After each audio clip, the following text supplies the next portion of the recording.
Hello, everyone, and happy Saturday, happy weekend. Happy weekend, YouTube, and happy weekend, Instagram. How are you doing? Are you leaving aside some minutes to work on yourself, for yourself, with yourself? Thank you so much for joining me, VPAM File, and um, Dennis, it's great to have you here with me. Now, when it comes to the subtleties of fear, trust me, there are many.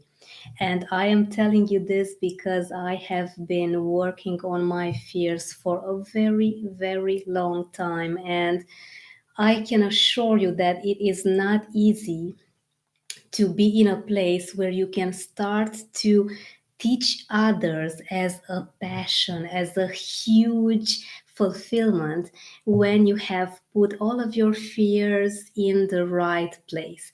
Hello, Delia. Thank you so much for joining me. It's great to have you here also. Now, I have always wanted to keep a right balance. Hello, Rizwans, and hello, SM Rocade. I hope I'm pronouncing your name right. Thank you so much for joining me. One of my goals in my professional life was to keep a strong balance between work and family. Now, I have managed to do this because I also have a baby girl. She's 11 months now, and I could not be prouder of her. However, I forgot one thing, and that is my relationship with myself that should have been my number one priority.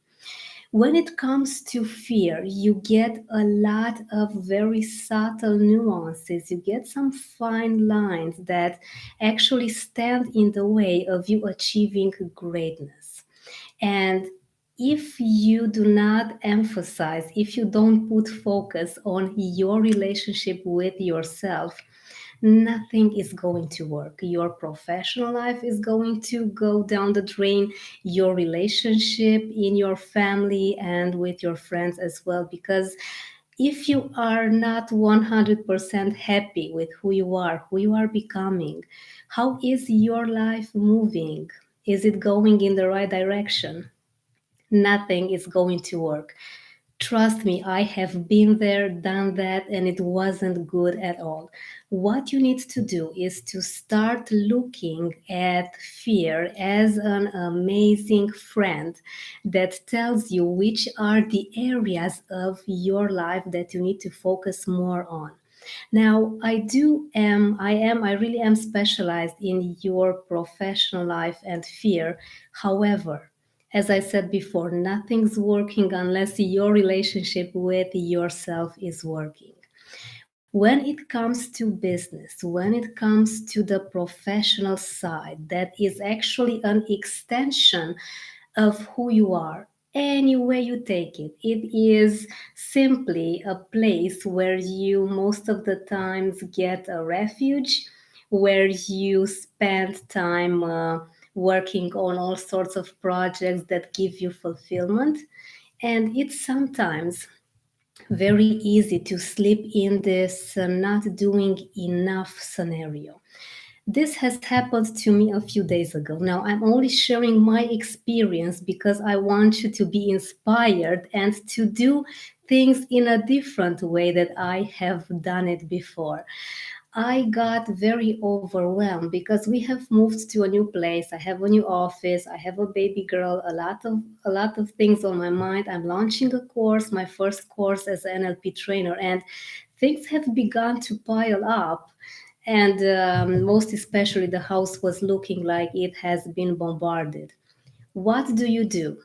Now, the number one thing that you need to do is to make a list, to prioritize, get your schedule in order to keep your focus on what you want to do instead of what you don't want to do.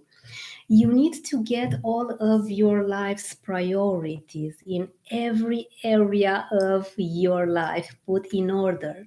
And I have come to the conclusion by doing this. Oh, thank you so much. I'm glad that you are finding this information useful, SM Rocade. Hello, Masood. It's great to have you here as well. And if you have any questions, make sure you let me know because I'll be here for a few more minutes. And I have come to the conclusion that I need to prioritize my own well being.